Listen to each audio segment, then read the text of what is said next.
गुरुदेव दत्त. श्री स्वामी समर्थ. अवधूत चिंतन. श्री गुरुदेव दत्त. तर ताई दादानो, एका नवीन व्हिडिओमध्ये आज तुमचं स्वागत आहे. तर आज आहे पौर्णिमा आणि पौर्णिमाच्या दिवशी तुम्हाला माहीतच आहे की आज सत्यनारायणची पूजा केली जाते. तर सत्यनारायणची पूजा कशी करायची, त्याची पद्धत काय आहे, म्हणजे स्थापना कशी करायची किंवा पूजा करताना ती पोथी कशी आहे, ते सगळ्या गोष्टी आणि याची माहिती तुम्हाला सविस्तर या व्हिडिओमध्ये मिळेल. विधी करणार आहे सत्यनारायणची. आज श्रीयंत्र, कुबेर यंत्र अशा यंत्रांची पूजा होईल. तसेच सत्यनारायणची पोथी वाचल्या जाईल. त्याची स्थापना कशी होती, त्याची प्रत्येक देवाची मांडणी कशी केली जाते चौरंगपाटावर, ह्या गोष्टीचा मी तुम्हाला सविस्तर माहिती सांगणार आहे. तशीच जी मी ठेवत जाईल चौरंगपाटावर त्याची मी कशी विधी करते ते तुम्हाला यामध्ये सांगेल. तर चला जास्त वेळ न घालवता आपण आपल्या ब्लॉगला स्टार्ट करूया. श्री स्वामी समर्थ. श्री स्वामी समर्थ. तर चला मग सुरू करूया. आज सर्वप्रथम महिला असेल तर डोक्यावरून पदर घ्यायचं, कारण सत्यनारायणची पूजा आपण असं करतोय. श्री स्वामी समर्थ. चला सत्यनारायणची पूजा या पौर्णिमेच्या दिवशी करूया. सर्वप्रथम डोक्यावर पदर घ्यायचा, त्यानंतर आपण पूजेला सुरुवात करायची सत्यनारायणच्या. आता तुम्हाला कशी मांडणी आहे ती मी तुम्हाला दाखवते आणि पूजा कशी करायची ती पण सांगते तुम्हाला. तर ही पूजा मी मांडणी केली आहे. इथे श्रीयंत्र ठेवलं आहे, घंटी ठेवली आहे, तांदूळ ठेवले आहे, तांबा हा स्वच्छ पाण्याने धुवून भरून घेतला आहे, 5 विळ्याचे पाने ठेवले आहे, त्यामध्ये एक ताम्हण ठेवलं आहे, तांदूळ दिसतंय तुम्हाला, नंतर बाळकृष्णाची मूर्त ठेवली आहे. आता त्याच्यानंतर आपण 2 जोड पाण्याचे मिळून अशा 3 सुपाऱ्या ठेवल्या आहेत. त्या 3 सुपाऱ्या का बरं ठेवल्या? आपण पहिली सुपारी जी आहे ती गणपतीची आहे, दुसरी सुपारी जी आहे ती कुलदेवतेची आहे आणि जी तिसरी सुपारी आहे ती वरुण देवतेची आहे. अशा 3 प्रकारच्या सुपाऱ्या ठेवल्या. त्यानंतर आपण श्रीयंत्र याच्यासाठी ठेवलं की आज शुक्रवारी पौर्णिमेची पूजा आली आहे आणि त्याच कारणाने आपण श्रीयंत्र म्हणून हे लक्ष्मीचं प्रतीक मानलं जाते, त्यामुळे ते आपण ते ठेवलं आहे. ठीक आहे. तर आता मी इथे आज खास पूजेला नैवेद्य डाळ भात आणि शिऱ्याचा ठेवलेला आहे आणि एक छोटासा कलश पाणी ठेवलं आहे. तर चला मग आपण सर्वप्रथम ह्या विळ्यांची पूजा करून घेऊया. तर जर ताई असेल तर स्वतःला अष्टगंध लावून घ्या आणि दादा असेल तर नाही, ताई असेल तर हळद कुंकू लावा आणि दादा असेल तर अष्टगंध लावा. तर चला मग या मंत्र म्हणून आपण पूजा करू. ओम भद्रकर्णेभिः शृणाय देवाय भद्र पश्ये माक्षे वीर्यजत्रा स्थिरे अंगे तुंटुस्वान तनुभृष्यमन्देतान्तिने यदानो. ओम स्वस्ति न इंद्रो वृद्धश्रवाणा स्वस्ति न वृद्धाश्रवस्तना स्वस्ति न विश्ववेदा स्वस्ति न ताश अरिष्टनेमि स्वस्ति न बृहस्पति न धातु. ओम शांती शांती. आपण भरून ठेवलेल्या कलशातील गंध अक्षदा खालील मंत्राने टाकावा.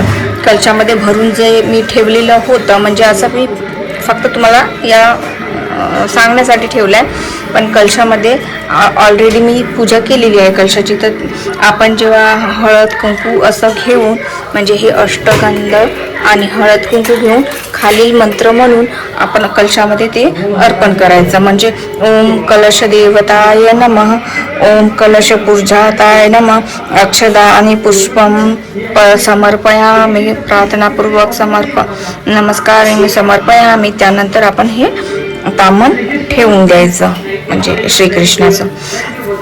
त्यानंतर चौरंग पाटावर ज्या 3 सुपाऱ्या आहे त्या 3 सुपाऱ्यांची पूजा आपण करून घ्यायची. आता आपण अष्टगंध घ्यायचं हातामध्ये आणि त्यानंतर सुपारींना गंध लावून म्हणायचं, म्हणजे मंत्र म्हणायचं.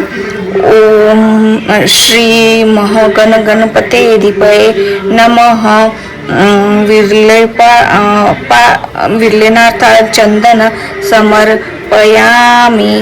त्यानंतर हळद कुंकू घ्यायचं आणि हळद कुंकू घेतल्यावर पुन्हा सुपारीला व्हायचा, म्हणजे हा मंत्र म्हणून श्री महागणपते नमः अलंकारार्थाय अक्षदा समर्पयामि हळदी कुंकुमाय सौभाग्यद्रव्यानि समर्पयामि.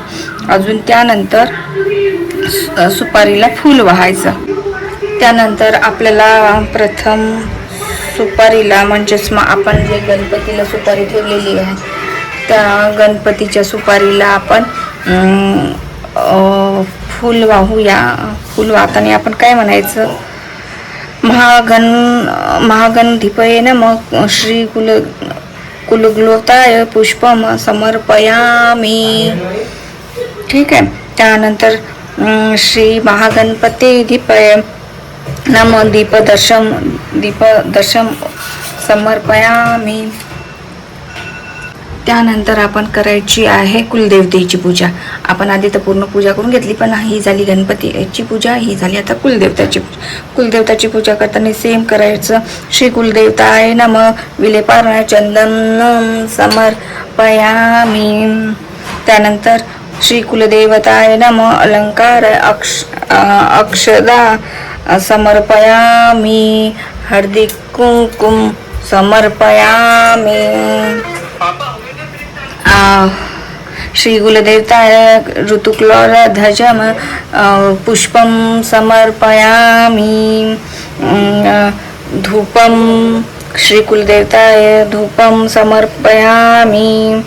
कुलदेवताय दीपम समर्पयामि.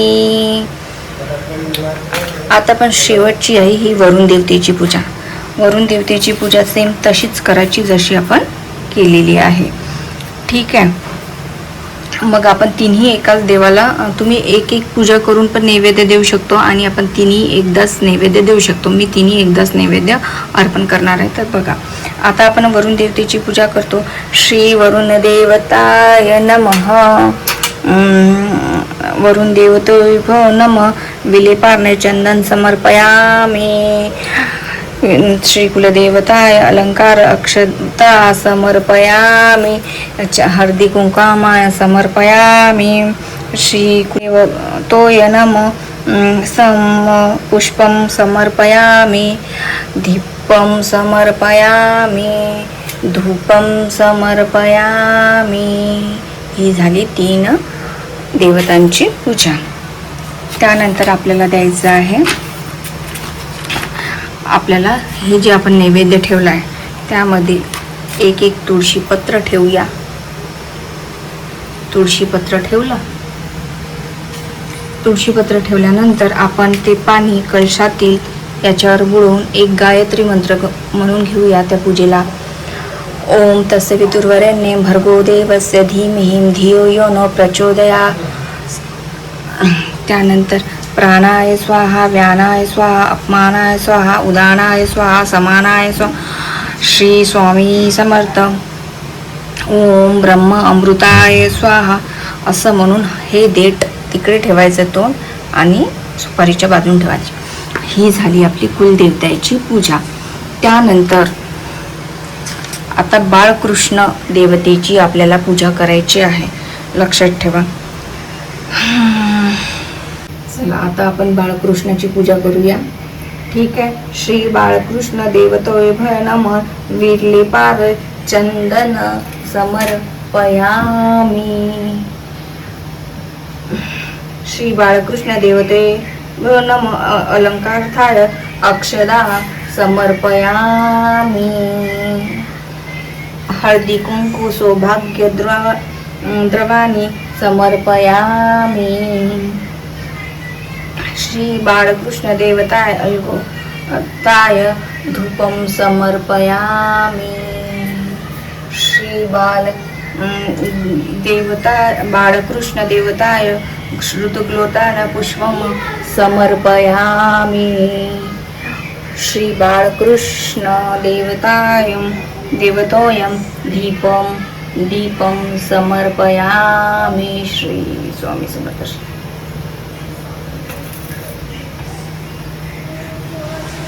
तर या प्रकारे आपली पूजा झालेली आहे. त्यानंतर पुन्हा आपण यांना नैवेद्य दाखवूया, आपल्या बाळकृष्णांना तोच नैवेद्य. गडी साखरेचाही नैवेद्य ठेवू शकता तुम्ही. ओम तत्सवितुर्वरेण्यं भर्गो देवस्य धीमहि धियो यो न प्रचोदयात्. प्राणाय स्वाहा, व्यानाय स्वाहा, अपमानाय स्वाहा, उदानाय स्वाहा, समानाय स्वाहा. श्री स्वामी समर्थ. श्री बाळकृष्णाय नैवेद्य समर्पयामी. चला, त्यानंतर बाळकृष्ण ठेवून मंत्र फिरून आपण म्हटलेलं आहे. त्यानंतर आता ही जी पोथी आहे सत्यनारायणाची पोथी, ही पोथी वाचून घ्यायची. वाचल्यानंतर इथे असते 1 ते आपण शेवटच्या पेजवर जाऊया. शेवटच्या पेजवर आपल्याला दिसेलच किती अध्याय आहे. तर हां, अध्याय 5 म्हणजे असे टोटल 1 ते 5 अध्याय आहे. ते 1 ते 5 अध्याय वाचून घ्यायचा. त्यानंतर आपली पूजा संपूर्ण झाली अशी आपण म्हणायचं. चला मग ही मी पोथी वाचून तुम्हाला. 1 hour later. श्रीयंत्राची पूजा म्हणजे सगळी आता माझी पूजा म्हणजे पोथी वाचून झालेली आहे. ही पोथी वाचून झाल्यानंतर त्यानंतर श्रीयंत्राची पूजा म्हणून श्रीसूक्ताचे पठण करायचं. त्यानंतर सत्यनारायणची आरती दिलेली आहे. सत्यनारायणची आरती ही पूर्ण पूजाची विधी झाल्यावर बोलायचं. हे जे आहे सत्यनारायणची पूजा, हां, ही सत्यनारायणची पूजा माझी झालेली आहे. ही आरती पण म्हटलेली आहे. त्याच्यानंतर श्रीयंत्राची म्हणून श्रीसूक्त पूजा करावी. श्री स्वामी समर्थ. सर्व पूजा झालेली आहे, परंतु माझ्याकडे आता श्रीयंत्र असल्यामुळे मी श्रीयंत्र ठेवला. त्याच्यात तुम्हाला जर कुबेर यंत्र, रुद्रयंत्रचे पूजन करायचे असतील तर त्यामध्ये जर असेल तुमच्या देवाऱ्यामध्ये त्याचे पण पूजन करून घ्यायची. सत्यनारायणची पोथी प्रमाणे स्वतःच घरी सत्यनारायण पूजा करावी. म्हणजे ज्याप्रमाणे जी विधी मी तुम्हाला पूजेची सांगितली आहे संपूर्ण जशी करायची ती घरी करायची. अगदी सोपी आणि साधी पद्धत आहे. खूप काही म्हणजे मार्केटमधून आणायचं नाही. घरी जे तुमच्या अवेलेबल आहे त्यामध्येच ती पूजा होऊन जाते. त्यानंतर बेलाचं झाड असेल, म्हणजे माझ्या घरी आहे बेलाचं झाड, तुमच्या पण असायला पाहिजे. नसेल तर पठण करून म्हणजे सुक्त पठण करावं. सुक्त पठण हे नित्यसेवामध्ये आहेच. त्यानंतर श्रीयंत्र पूजन कुंकुमार्चन करावे, म्हणजे ललिताश्रवणचं पठण करावं. 5 बोटांनी हळद कुंकू, जसं मी सांगितलं की हे जे 5 बोटं आहे अशा 5 बोटांनी असं करून टाकायचं श्रीयंत्रावर. त्यानंतर गीतेचा 15वा अध्यायाचं वाचन करायचं. त्यानंतर विष्णू स्तोत्रचं पठण करायचं, व्यंकटेश स्तोत्रचं पठण करायचं, विष्णू गायत्री मंत्राचा 1 वेळा जप करायचा म्हणजे आज पौर्णिमेच्या दिवशी. आणि त्यानंतर तुम्ही मनोभावे नमस्कार करायचा. आणि सेवा ही लक्ष्मी, आज शुक्रवार आहे त्यामुळे या गोष्टीचं पठण करायचं. यांनी काय होतं माहीत आहे का, तुम्ही जर जितकी पठण कराल त्यामध्ये तुमचे ग्रहदोष, वास्तुदोष, कर्ज हे कमी होतात. आणि ही सेवा लक्ष्मीच्या चरणी अर्पण होते. तसेच आपले आरोग्य पण राहते. आणि ही चरण आपल्या गुरुमाऊली श्री स्वामी समर्थाच्या चरणाला अर्पण होते. श्री स्वामी समर्थ. ही होती छोटीशी पूजा सत्यनारायणची. आय होप तुम्हाला आवडली असेल तर प्लीज लाईक सबस्क्राईब जरूर करा. श्री स्वामी समर्थ. ही होती सत्यनारायणची पूजा. या प्रकारे सत्यनारायणची पूजा आपली पूर्ण झाली आहे. तर काही चूकबुक झाली असेल तर ताईदादांना माफ करा. भेटूया पुढच्या एका नवीन ब्लॉगमध्ये. तोपर्यंत श्री स्वामी समर्थ. अशी घरच्या घरी आपण पूजा करायची, म्हणजेच सरळ आणि सोप्या पद्धतीनं. तुम्हाला सांगितलेलंच आहे, पूजेचं हे पुस्तक आहे जे तुम्हाला मी दाखवलेलं आहे सत्यनारायणचं. तर पूजा करायची. नंतर भेटूया एका छोट्याशा छानशा ब्लॉगमध्ये. तोपर्यंत श्री स्वामी समर्थ.